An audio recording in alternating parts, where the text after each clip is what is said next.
I missed you too. Yeah, it's good. Welcome back to RSReplay. That's right, we missed you, the viewers, and we also missed Ronald Toothe making his triumphant return to the pod. Ron, great to see you. It's good to be back, man. It's been a crazy month, that's for sure. But it's great to finally be back in the swing of things and be here with you, chopping it up like we always do. Yeah, and this is the Ravens' third win in a row. They beat the Saints in New Orleans on Monday Night Football. Maybe I should stay away from the pod. Maybe it's like a sign of good luck me not being here.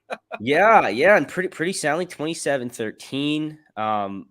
Not a spectacular game from Lamar Jackson and through the air, but didn't need to be, as the defense really just stuffed it to the Saints. I mean, the Saints had 243 total yards, forced a turnover, held them to 48 rushing yards, which is pretty low for that guy Alvin Kamara, huh?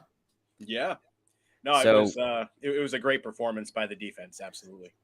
yeah, and on the offensive side of the ball, without Bateman and Andrews, they did just fine. I mean, they played that they kind of played all the hits, got the ball spread around. I mean, Lamar hit 10 different receivers, which is, I mean, for someone who has been screaming for him to take underneath options, don't key on Bateman and Andrews. Now that he's not allowed to do that, everyone was like, oh, well, he doesn't have his crutch. What's he going to do? Well, he's just going to hit the open man. And he did a great job of that. 12 for 22. I think some of his, took some shots downfield, but didn't really ever put the ball in that much danger. I feel like he is just so risk averse now. I think he just hates throwing picks now. It eats at him. So. Yeah, I mean, we saw it, and not just the picks, but the missed throws too. He collapsed on the ground when he missed. I believe it was Demarcus Robinson downfield for that pass. It was kind of early in the game, so he definitely cares a lot. The offense, what I liked the most from it was the sort of consistency, and it's funny because a lot of times people can mix up consistency with if they don't score every drive, what are we doing? But they scored on two of their first four drives in the first half. I believe it was 3 of their 5 drives in the second half. There weren't really any big lulls. You know what I mean? Like they'd punt, and then they'd come out the next drive and they'd put up points. And then how they punt again, and then right after that, they come out and put up points again. So it was a lot more complete of a game than we've seen from them pretty much all year. Yeah, and I think the offensive line had one of their best games of the year against what is not a bad Saints front. The front seven might be the strength of their defense, and by far. they just couldn't get anything done. The other thing that stood out to me was the way that Lamar, going back to his passion, his excitement, the way he was getting on about the O-line and the snaps, that. I like seeing that. I don't, because this I don't know. I think this team's got. They had Marcus Peters was chatting with coach again, and then gave him the "I got you." And I don't know. I like to see that. I think people see that and think something's wrong. And to me, that's how I want a competitive team to be operating. I want them to be passionate, and that is always going to spill over into getting excited and getting even in little arguments here and there. But I'd rather have that than you screw up on a play and you come back and you can't really do much. You just come back and you're like, whatever. Yeah. No, I agree. To an extent, I will say, I don't want this to become the new thing. Like Peters thinks that anytime he disagrees with something, he could just go and start yelling at Harbaugh. I mean, this is the second time in 3-4 weeks now we've seen it. To your point, you would rather have them care too much than not care at all. But I could probably do with some less infighting. I mean, between Ronnie and Lamar, which it was all fine. It was all fine by the end of the game. They were taking pictures with Ingram and having a great time. So it's really nothing to worry about, but I guess it's just something you'd rather not see. Yeah. I mean, Ronnie really was stepping in. I think Lamar was not frustrated with Ronnie. He was more frustrated with other stuff. And Ronnie was there just talking him down, keeping him focused. Yeah. But I think that's great. I think that's, one of the many, many benefits to having Ronnie Stanley back on this team is just his presence. He really is a leader. He's kind of a soft-spoken guy in press conferences, but you can tell what he says carries a lot of weight in that locker room. So, moving on to our weekly awards here, Raven of the game. I only had one. There were a lot of good performances, but I really had one guy for this, and he's the guy who won, AFC Defensive Player of the Week, Justin Houston. I mean, what another game from him! It was just incredible. You mean 12th ranked defender for the Ravens according to PFF, Justin Yeah. Houston? Yeah, I'm just looking at that now. I really wonder how that happens. Like, didn't miss any tackles, 3 sacks, 3 run stops. It's not like he was dropping back and covered and getting burned or anything crazy like that. So very, very, very weird grading there. Yeah, I'd love to see the defense of that one. But I mean, 2.5 sacks, that interception that really kind of sewed up the game. I mean, the offense was a little upset that they had to settle for 3 on that drive before. It was, I believe, 20-6 at that point. Still a 2-score game, so feeling good, but not totally out of range. And then that heads up play just really kind of brought it all home, and we ended up scoring a few plays later. It was probably his best game as a Raven. And the reason that I kind of hesitated to say that is just because he's had so many good ones recently on top of that. Like, we've been sort of waiting for that foot to drop of like, when is the fact that we're relying on so many aging pass rushers going to catch up to us with like JPP and him? And it really hasn't. And now we have Bowser back, and now Ajabo's coming back. So it's only going to open things up for him even more. It was crazy, and it was awesome to see. Yeah, and I think the other thing with Houston is that he's, I think one thing that was talked about a lot was, him not converting those pressures into sacks, and he's done that this year. Like, he's really finishing all of those plays this year. Whatever it is that he's changing, because you have to think about it. It's not like there's much different about his game this year versus last year at this point in his career. So you got to wonder, what is he doing differently, that we don't know about, that's helping him get those final few, hits, whatever it is to get the quarterbacks down. But I think a big part of it is look at the secondary. Like, last year, it was insurance broker city back there. Meanwhile, now we have Marlon Humphrey, who's back playing at an all-pro level. Peters is back. Hamilton looks great. I mean, Chuck Clark not really having his best season, but still, like, it's infinitely better in the back end than it was last year. And so quarterbacks aren't just, getting it out of there and having guys wide open 5-10 yards down the field. They're actually having to, pat the ball for a second. And that split second could really just be the difference between why Houston is sort of converting all these opportunities this year and why last year it was a little tougher. Because it's the same thing with, Owe and his lack of actual sacks. Like, last year, I'm saying, and I guess he hasn't really done much this year, but we were kind of wondering that same thing last year about Owe, and he hasn't really done it this year. But so maybe that was a bad example, but you get what I'm saying. He wasn't the only one who was lacking in sack numbers last year. Yeah, well, and I think I think Owen's like just come on a little bit more as the year's gone on. I think again at the beginning of the year he was just playing so much that he just never really got a chance to like rest at all, and so now he's playing a little less. They're able to rotate more, and now that Bowser's back and they have Roquan Smith, he'll get asked to do less and less Sam stuff, less and less coverage stuff. He's still a second year player. He's still raw. Like, I think that having Houston back this year is kind of ideal for Owe's development, not just for how well Houston's playing, but again to have his leadership around. We talked about Houston's interception, which, is one of those Mile High Miracle plays of the week, but I want to talk about another a play that I'm quite certain no one else on the planet could have made. And of course, I'm talking about that ridiculous Morgan Moses gets beat, punches the ball out of Lamar Jackson's hands. Lamar does what you're never supposed to do, which is pick it up and try and take off with it, and fires a 58-yard strike downfield that, maybe if that's like, I don't know, DeAndre Hopkins or, I don't know. Trying to think of another insert dominant, a big dominant catch point wide receiver, Drake London, if they AJ Brown, that is not only a completion but like one of the greatest plays ever made, and that was something. Yeah, it was. It's funny that we're sitting here talking about a play that like wasn't really anything as the Mile High Miracle play of the week, but it really was. Like, I can't recall a time when I've seen a play that was just a dead play be replayed more like in the week following. Like, I feel like I've seen that play on social media 15 times this week just because of how awesome it was. And if he had finished that would have been in the highlight reel for the year, of Ravens plays, quite frankly. Mm-hmm. Yeah, and I mean, other than that, it was another one of those games. I mean, there were plenty of defensive highlights that we could talk about. I mean, Marlon Humphrey came screaming in on that one sack, which was a really nice play. Roquan Smith had several nice plays. I'm sure we'll get to him in the Welcome to the Flock Award. But it was another one of those games on offense The where likely play. I mean, that wasn't really that a play, WTF play, but that was beautiful. Well, they did that last week, and they Mhm. did that against the Broncos, I think, last year, and likely sold this one even better than he did last week. Last week, he kind of looked like he was trying to get upfield and block. This time, he actually did kind of launch against a man coming off the line and then break off of him.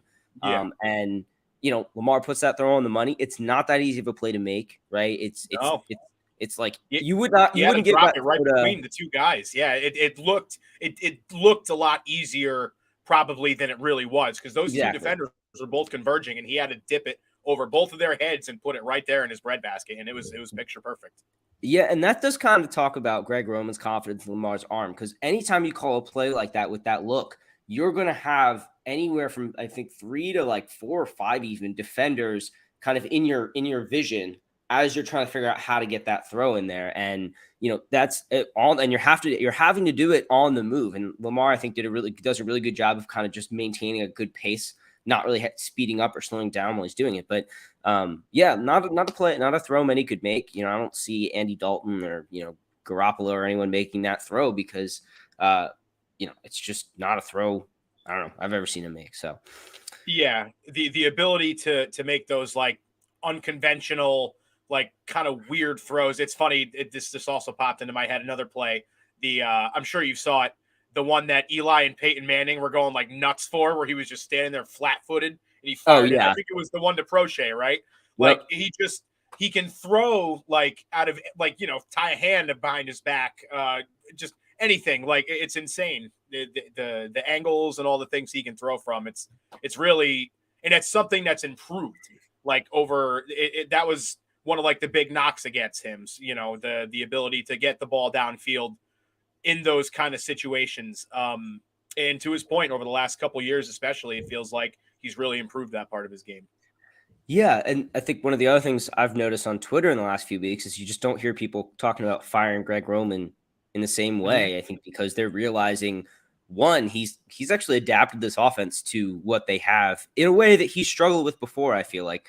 And I think secondly, just because he really is pulling the right levers, he's getting the right guys involved. I mean, having 10 different guys catch a pass is certainly a testament to the depth, a testament to Lamar finding guys, but it also speaks a lot of Roman and how much he was able to mix up his matchups and just find different things to exploit. So it's not going to be that easy. Thankfully, we have a somewhat easy schedule, knock on wood. It's not going to be that easy to operate the offense without Bateman and Andrews, but we kind of have, we certainly have what we need to do it. And I think Roman gave me a lot of confidence in this game that he knows how to, he kind of knows what he needs to do. And I think he knows the margins are thinner now. And so he's not calling as many plays that just look like duds. Mm-hmm. And Andrew should be back right after the bye, right? There hasn't really been anything to indicate he won't. He should. He should. And I think that's what Harbaugh indicated. But again, if it's depending on exactly the nature of his injury, they may have him on a pitch count. They may have him limited just because they know, they need him to keep getting healthier each week. It's not like he can just stay exactly where he is. They need him to keep getting healthier and healthier. So, I still think that, he's Mark Andrews. They're going to have to force him to stay off the field. But I still think they'll be cautious, especially with how well Likely and Josh Oliver are playing. Yeah. And of course, Charlie Kolar just got activated from IR as well. So, they'll have another guy. I think they feel really good about Kolar, I think. So excited to see what he can bring. The Back to Practice award, I really did not have anything in particular to improve on in this game. I mean, yes, there are things Lamar can certainly fix. I think his accuracy, he's always just a little shaky to start out primetime games. You're going to get one or two of those every game. One of the, these. Yeah. And when he's missing, if he's missing, it's kind of tough because when he misses a low stakes routine throw, you're like, oh, come on, that was so easy to complete. But then when he misses a high stakes one, like a deep bomb, then you're like, the opportunity cost is way bigger. So I'd rather he miss the ones that he missed on Monday night than missing, when he misses Tylan Wallace deep after Greg Roman schemes him open the one time a season that he actually does that. So, other than that, I mean, I felt like this team played a pretty complete game, like you said. Yeah, it was. I don't really have any gripes, to be honest with you. The only thing that I can really think of is just that weird last play at the end that I know we'll probably talk about more towards the end with the head scratcher moment, the one with Chuck Clark and Peters. So we won't even really go too much into that now. We'll catch that at the end. Yeah. I mean, I think we can probably get into that with head scratchers. But moving on, I think one thing I really want to talk about, the Welcome to the Flock Award, because there's only one play. Well, I guess there's two. There's two players we can welcome to the flock this week. Deshaun Jackson in his Ravens debut had that one really nice route, good catch, and then got hurt, of course. Couldn't catch that deep bomb from Jackson. Then the duality of man. Yep, and then he got a little tweaked, which he's going to do at least once or twice more this season because he's 35. I mean, it's kind of whatever at this point. So, but really nice to see him in a Ravens uniform. Even better, though, was that man, Roquan Smith. He was playing some bulldog linebacker. I mean, it was really interesting. I think people kind of contrasted him and Queen as Queen kind of likes to explode into block. Like he does best when he explodes into a block and deconstructs it and gets it off of him. Whereas Smith really sifts through the traffic and tries to cut in like right behind guard, pulling guards' hips and stuff like that. And it was really interesting to see kind of the duality of that play out in their debut. Queen still had a good game, very solid game from Queen again. But you could see the difference in their play style in the way that Roquan would kind of like read what hole Kamara was going to hit and wait for the right time to burst through. Really, really impressive game from him. Yeah, he was all over Kamara all night. Not only those two early run stops, but also right before the half, there was that the Saints were driving. It was the first time they had really got any kind of momentum in the game. And I forget if it was second or third down, but Dalton threw a screen to Kamara, and Smith was given chase, and there was nothing but green grass ahead of him. And Smith tracked him down like it was nothing. He was with him every step of the way. It was really awesome. He was all over Kamara all day. And it was so surprising to see, for me personally, just how much he played. I think it was 75% of the total snaps was the final number. I mean, all we hear about is how complicated this Ravens defense is and how complex it is and all this stuff. And we all kind of expected, all right, maybe he'll be out there, for some situational like kind of stuff, just kind of blitzing, maybe, he'll get 20% of the snaps, 15, 20%. I don't think any of us expected that. And it was crazy.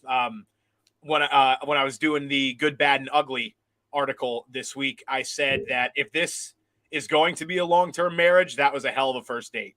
So yeah, that's definitely one way to put it. And I think one of the things I definitely expected Smith to play quite a bit just because like he's still like elite linebacker, and like at the end of the day, some of the installs that was doing, he's going to pick up pretty quickly. But I was surprised by how much he played, and also I think one of the things with him is the Ravens love him. You talk about if this is going to be a long marriage, like the Ravens have always loved him. Like they really liked him in the draft. They understand, I think, what other teams don't yet, which is that if you're going to play more nickel and dime, if you're going to play more cover 6, the quarter, half, cover 2, if you're going to do that more, if you're going to have more split safety looks, then your linebackers have to be really good. Like the margins get slimmer because you've got only 2 of those guys. You've got, you can only have 6 guys in the box. Well, those 6 guys have to be better because the margins to them get tighter because they don't have the numbers the way that you normally would to try and stop a run game. And so, I really think the Ravens will extend Roquan Smith. I know there's a lot of complicated difficulties with, his contract, what he wants, what Lamar wants and all that. But I still. And no agent. Where have we heard that one before? Yeah, but I still see this team getting it done. I mean, I go back to this again and again. Like this team paid Joe Flacco like a premium quarterback contract at the time. And so, I just would still be surprised if they let Jackson kind of the case with Jackson is one thing. We've talked about that a little bit. I mean, the cap hits are astronomical. The idea of winning with a quarterback who's got a 50 million plus cap hit it's a tough sell. We're seeing that a little bit across the league where it is really only those one of one guys. And while I think Jackson there are certainly people who disagree and don't.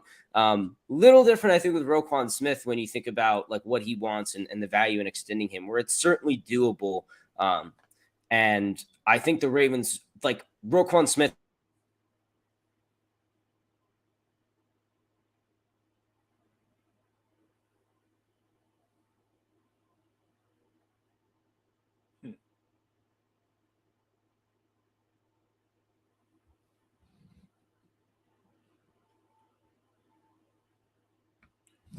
Well, either I lost him or he lost me. So let's try to figure this out here. The pleasures of live broadcasting.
okay, I'm back on my phone because my internet decided to crash on me at what truly was a very very opportune moment. Shout out to my Wi-Fi. My phone is also low on battery, so I'm gonna drop off my camera here real quick while I grab a charger. But anyway, Ron, you want to remind me where we were and what we were talking about? And my computer is now back. Great. Perfect. Yeah, I believe we were just kind of still sort of giving roses to Roquan Smith for his performance and just, sort of how quickly he's been able to assimilate into this Ravens defense in such a short time already. Right. I was saying that he's definitely the type of player the Ravens locked down, and that first game, like you said, great first date, as you said, and I think that he is just gonna get better as like the season goes on. It's kind of crazy. Like he had this great debut, and he's just learning the defense. It didn't look like he had many really complicated things to do. It was still Queen doing a lot of the blitzing, and he even took out a left guard on a stunt, like set this crazy pick like in basketball. It's like basically if you could do a moving like pick slamming in people in basketball, like it's that effective. So just really excellent start from him. Next award, we got Breakout of the Week. I, again, really didn't have anyone for this because it feels like everyone is kind of playing at their level. Kyle Hamilton kind of already arguably had his breakout. And, I don't think anyone really broke out in a very tangible way. Kenyon Drake looked good as a lead back. That was my choice. Yeah. Kenyon Drake. Yeah, he looked good as a lead back, but even then his yards per carry, it wasn't even that high. So it was a tale of two halves for sure. Like once that dam busted open in the second half and he was ripping off 6, 7 a clip, that it definitely inflated his end of day. But still nonetheless, almost 100 yards, 2 touchdowns. Like it was definitely his best game in a Ravens uniform so far. Yeah, definitely can't argue with that. And overall, like I think he did a good job, like overall as a third down back as well. In the passing game, he was, blocking well, and he even caught a pass. And so, solid game from him. Going on to, I think now we can get to the head scratcher. Now we can talk about what happened with Peters and Clark. Yeah, that's a tough one, man. That's a tough one. I think Peters thought he had him out of bounds. Clark really thought he saw him go out of bounds and didn't lay a hit on him because he didn't want to get flagged for a late hit, thinking that he was out of bounds. And that's tough. I think to me, if I don't hear a whistle, you finish the play, right? If there's no whistle, the ref hasn't ended the play, and you're well within your rights to hit the guy, even if he is, he hasn't been called out of bounds yet in that situation, I think.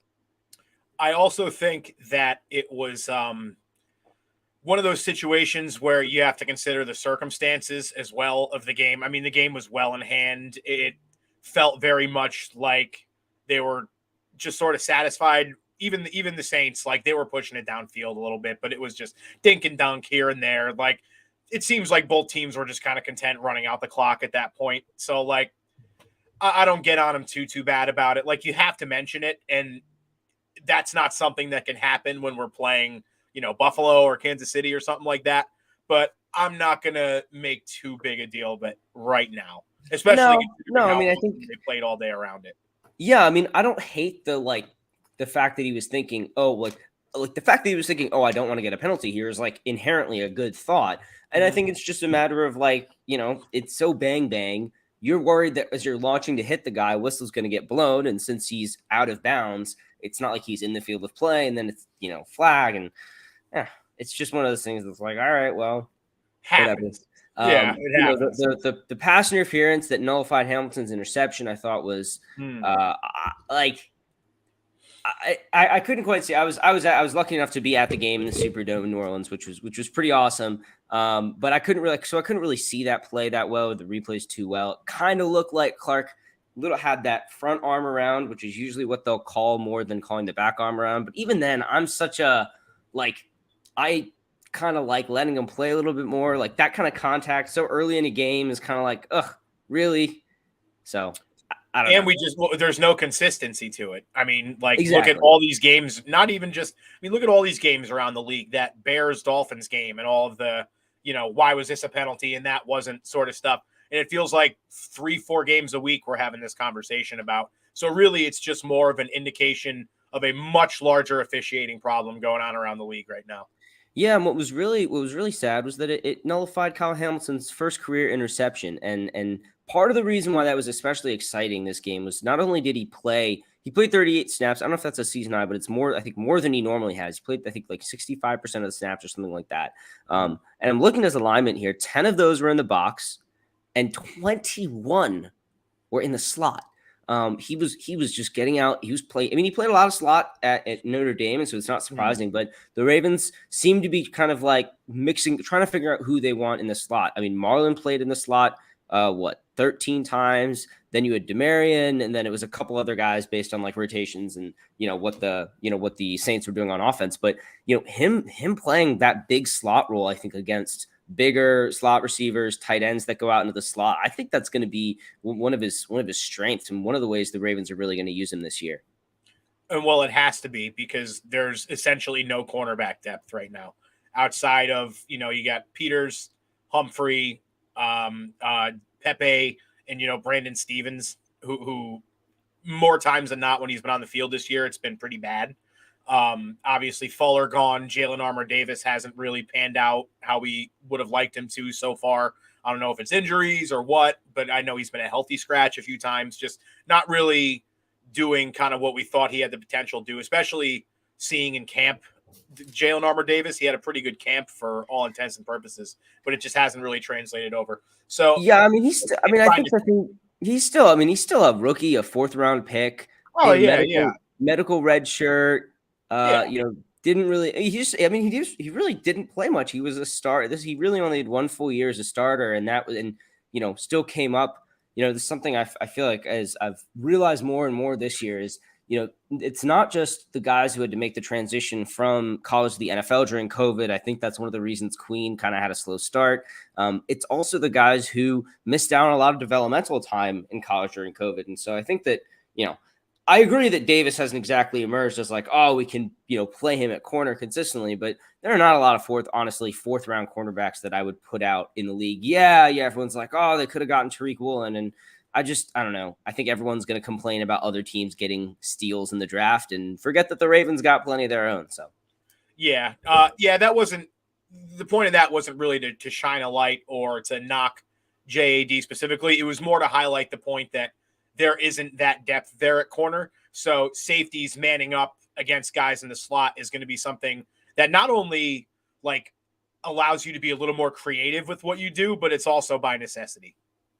Yeah, well, and I think the other thing is that Marlowe dropping into the slot more lets you play. I think that lets you play more matchups, right? I think like when Olave moved in the slot, they didn't have Hamilton on him. I think Humphrey followed him in the slot. And so I think they're just trying to mix things up and probably do like some kind of mini audition tryout type thing because, they're going into the bye. They're going to have a lot of time to look and think about how they're going to go slot for the rest of the year. Because to me, I think that's the only kind of question mark left. I think McDonald's going to want to get his best 11 on the field. And, that's going to include Hamilton over, Pepe Williams more often than not. Pretty much all the time, I'd rather have Hamilton on the field than Pepe. Which nothing against Pepe. I was going to say it's a testament to Hamilton, not a knock on Pepe. Yeah, especially because Pepe is supposed to be a slot guy, but again, 4th rounder, he's still kind of coming up, and I think that a lot of people see that Tavon Youngness in him, and Young didn't really emerge until his 2nd or 3rd year either. So I do think Hamilton will play a lot of slot coming out, and I think that's a good thing for this team. Moving on to Unsung Hero. I think the Broderick Washington and really the entire defensive line deserves a shout out. I think we talked a lot about how well the linebackers played. Bowser looked really good in his debut. We talked about Justin Houston, Smith, Queen, but the defensive linemen are obviously the guys doing all that dirty work underneath, moving the defensive linemen, making enough space for the linebackers to make their plays. And I just feel like this is a deep. Even though we lost Michael Pierce, it's a deep front. They can rotate guys and keep guys fresh. Brent Urban is playing some phenomenal football. I feel like in particular, he's really come on the last game or two. So, I don't know. I think that they really have that mentality of we're going to just out talent you up front and, have enough guys deep and have our coverage schemes mixed up enough that you can't necessarily do anything against us quickly. Oh, yeah. And I think also a big part of it is just like first of all, Urban had the tip, right, that led to the interception. I think so, yeah. So, yeah, just another feather in his cap to show how well he's been playing in recent weeks. But it's also probably like their deepest position. So it's not so much just having the most talented guys, but it's for once having like the freshest guys. You know what I mean? Calais Campbell hasn't been playing as many snaps as he did in the beginning of the year when we didn't really have that depth there. And a lot of guys, like to your point, like Washington, are stepping up. Matabike is playing out of his mind recently. So it's really it's equal parts talent and equal parts just not having guys being gassed in the fourth quarter. Yeah. And I think, I think Campbell has been like maybe the primary beneficiary of that because he's still playing. He's still like leading the D line in snaps. Yeah. I think he had 65% of snaps. Yeah, but they're able to spread them out and stagger them so much. I mean, one of the other things that's worth noting, I mean, the defense spent from the start of the game, here's how long they spent on the field. 2 minutes, 2 minutes and 11 seconds, a minute and a half, 2 minutes and 41 seconds, 2 minutes. That's the first half.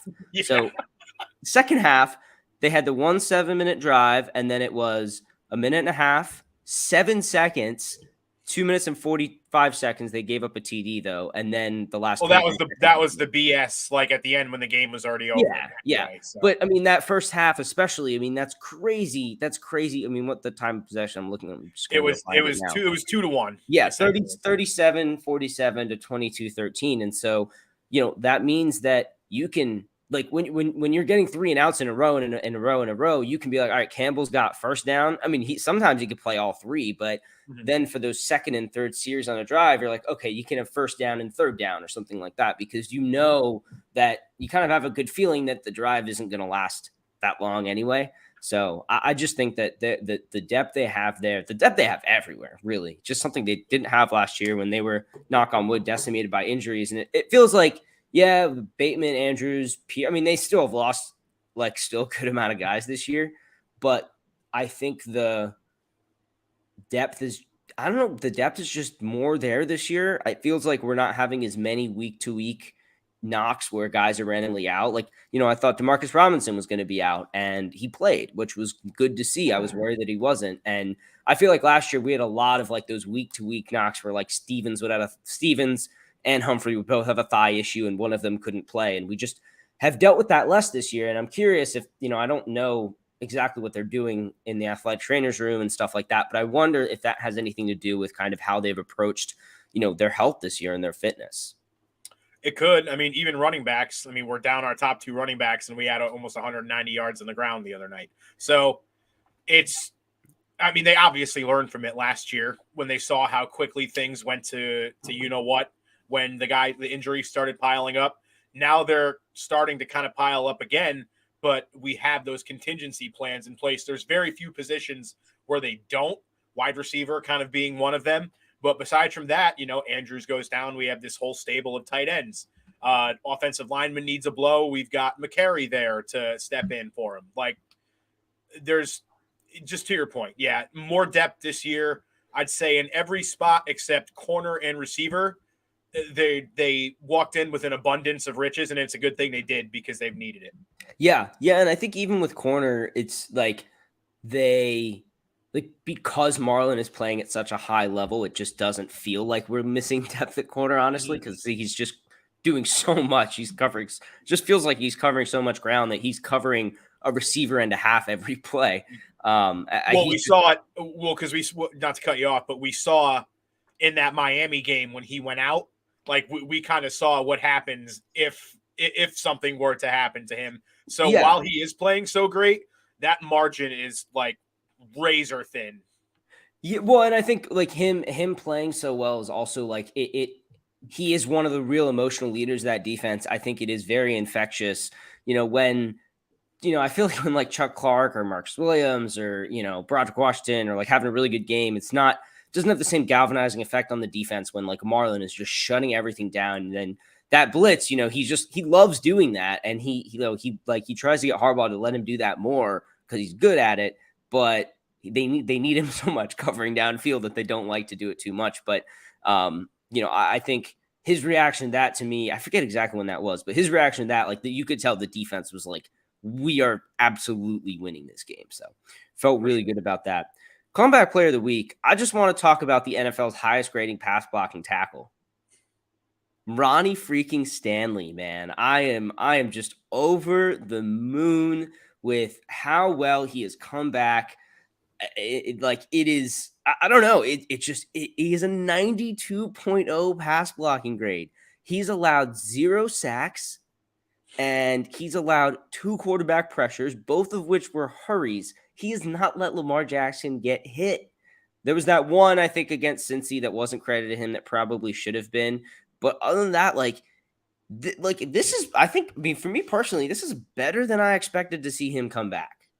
Oh, without question, dude. I mean, you could go back through the tapes of this show and all the times in the offseason and stuff where I talk about Stanley and the albatross contract that he had on our books and how he wasn't really doing anything, and obviously wasn't his fault. He was injured, but especially coming back from an injury like that of an ankle, which is essentially like your anchor, your most important part of being an offensive lineman besides your arms. You got to have that ability to plant. And he looks incredible. Like, he's making me eat my words for sure. You love to see it, especially given how much he's making. The Ravens had to start seeing a return on that investment, and hopefully he can continue to stay healthy. But even still, it's awesome to see. Yeah, and then again, I think I've talked about this a few times. The way that Greg Roman is an absolute psycho because he likes to use blockers is just like, I know this is a really weird way to say it, but like, he just likes using blockers of like walls of meat to throw at defenders. That's just like I love a good meat wall. Am I right? I just envision him like up in that booth, just like take my 300-pound fullback and send him right at that 220-pound linebacker on the edge. And now he's got Stanley and Linderbaum, and he's got these blocking weapons, and it's something I noticed in the Tampa Bay film. The way he creates blocking mismatches, he finds ways to get like better blockers on key defenders. He did that with Linderbaum on Devin White. He does that a lot with the pulling guards.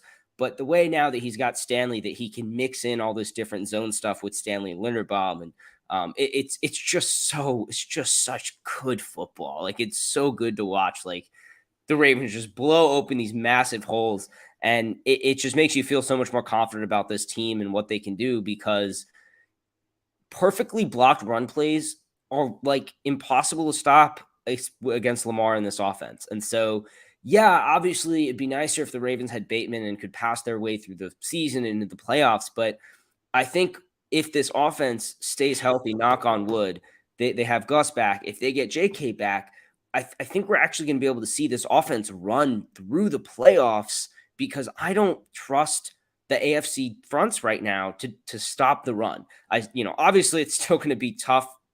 None of those games will be easy, but I feel more confident now in like actually making a playoff run on the ground with our offense now that we're really, really seeing it come together. And that's still without Dobbins and Edwards. It just feels like the O-line has reached that point of like, we are operating in the run game, especially they're pass blocking really well, but in the run game, they're operating at this really high level in their chemistry and communication in terms of just hitting their assignments, getting their blocks. And, obviously Lamar takes advantage of it as well as anyone.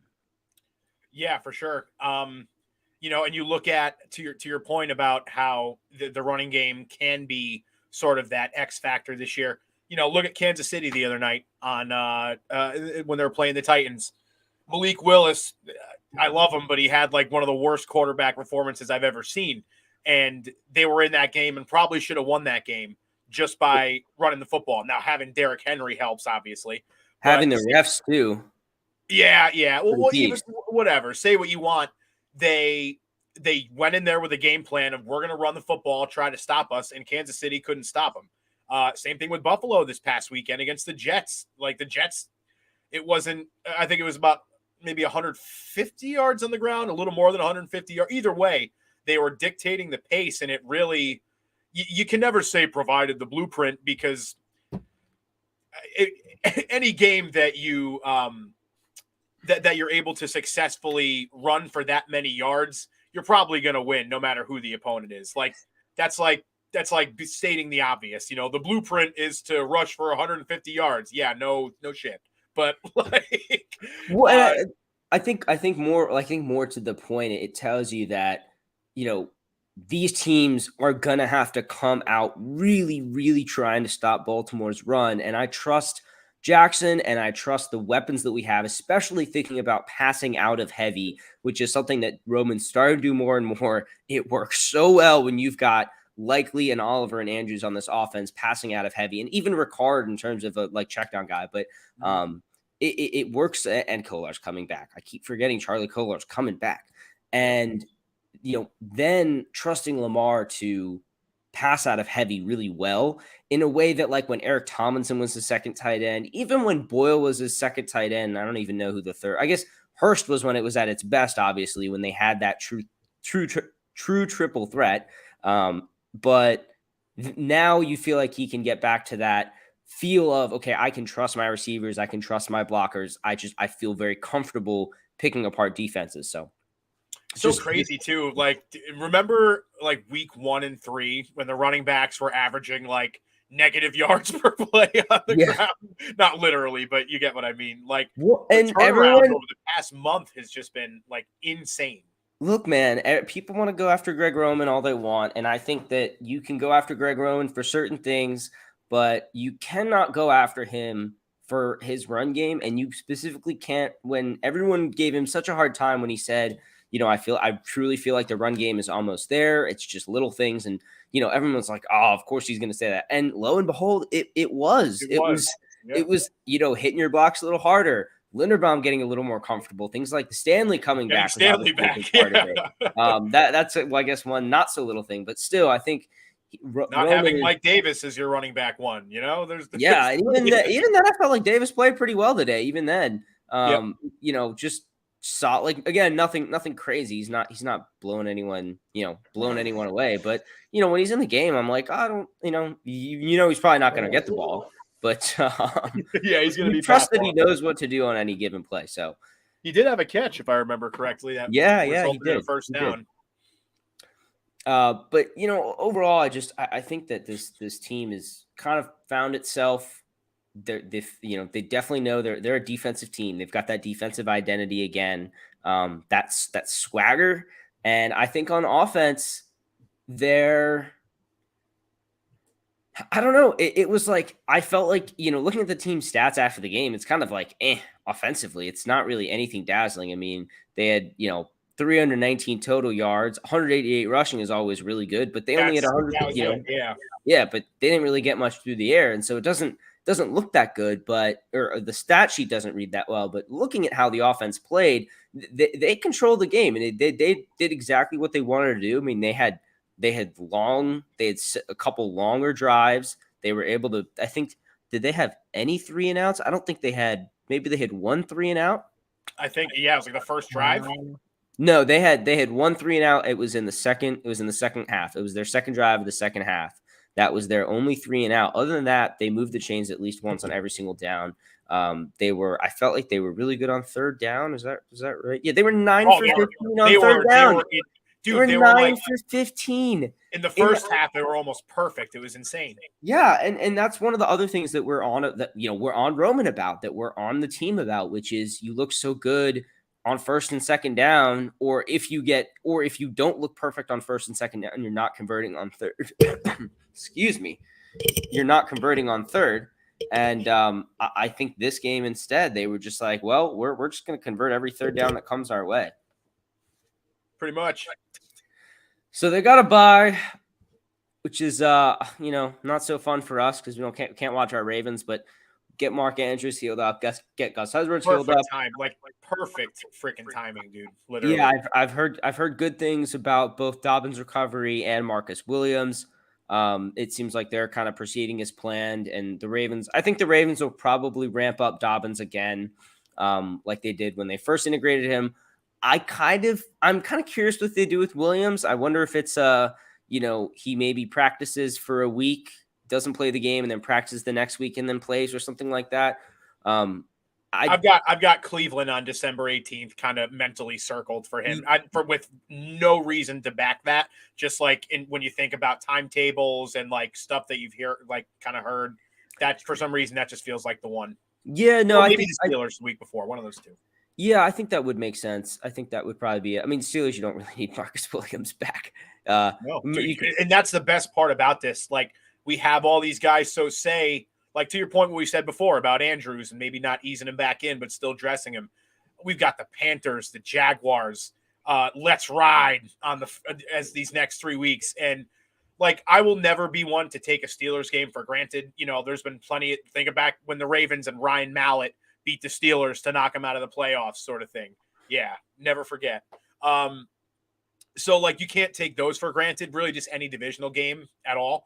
But this next month in particular, it's just, I mean, dude, there's no reason you shouldn't be 4-0 by like a lot. You know what I mean?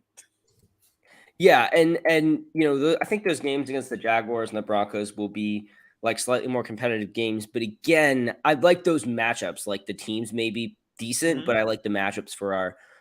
Although actually, I really don't look forward to playing that Broncos defense. That Broncos defense is insane. But I mean, they traded away Chubb, but it's still. I mean, Pat Surtain is still like the top 5 cornerback right now. So. It also feels like that whole team's kind of going into F-it mode a little bit. I mean, you hear every single day, or not every single day, but pretty frequently now we're hearing things come out about Russell Wilson and how the team feels about him and how he treats his teammates and how they, go through my agent to talk to me. Dude, you're the freaking quarterback of the team. What are you talking about? So that kind of stuff really affects the overall morale of a team.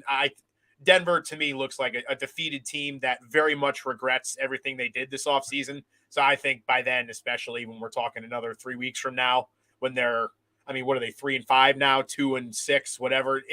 Season's going to be over for them by that point, I'd imagine. And hey, if I eat my words and I'm wrong about that, then so be it. Wouldn't be the first time today. Yeah, but I do think like those are 4 very winnable games that are not games where you're like, Bills. They'll be heavily favored in all of them. Yeah, Bills, Bengals, they're games that we're like, all right, this is a game the Ravens like we could very easily see them losing, and definitely not the case with those games. And so yeah, you really can take control of the division in that time, and even then you start to think of like, okay, it'll be hard to get the number 1 seed and get that bye, get home field advantage, but looking at how everyone in the league is playing, it's certainly not out of reach. The Ravens are going to have a dud game or 2 down the stretch. They always will. Every team will.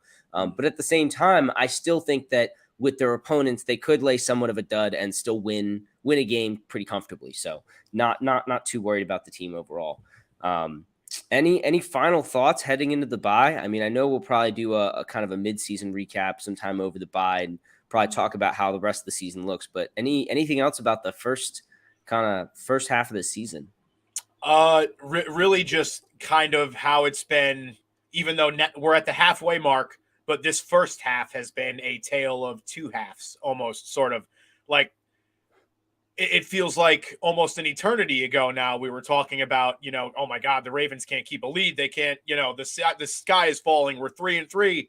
And then we go and we beat the Browns, even though it wasn't very pretty. We go on the road to Tampa Bay on Thursday night and pretty much, steal their lunch money for all intents and purposes, even though it kind of took until late in the game to get that separation. They handily won that game. And then they go in this past Monday in a game where the offense didn't play overall really their best game, and they still flattened the Saints. So I'm thrilled with where we're at right now. I'm thrilled with all the guys we're going to be getting back. And with this schedule coming up here, there's no reason we shouldn't at least be entertaining the idea of the 1 seed again. Yeah, no, for sure. And I think that this team is, the attitude, the feel of the team is starting to get locked in on that. I think, like I was saying before, it was, I think part of it was their preseason plan to not get so, amped up going into the season, and, things kind of came along. The tackling has really come along. The defense, for example, like it does every year. And those things, finishing tackles like that, getting more sacks converted, is this defense starting to, like I said, get their swagger back. And really, when Ravens team's defense has their swagger, I mean, think about 2019, that defense was rolling. And that was a big part of the game because Lamar Jackson's always going to bring the swagger and the excitement to the offense. And so having that from the defense, you feel like you're really playing a complete game. Obviously special teams they're doing great as usual. We don't even really need to go into it too much. Although I did see Tucker hit from, I think 70 or 75 in pregame. Yeah. Crazy leg. But anyway, Ron, thank you so much. Great to have you back. We will definitely have some bye-week content for you. We'll probably have a couple special episodes in there, some stuff to throw around. But other than that, enjoy the rest of your weeks, and thanks so much for tuning in.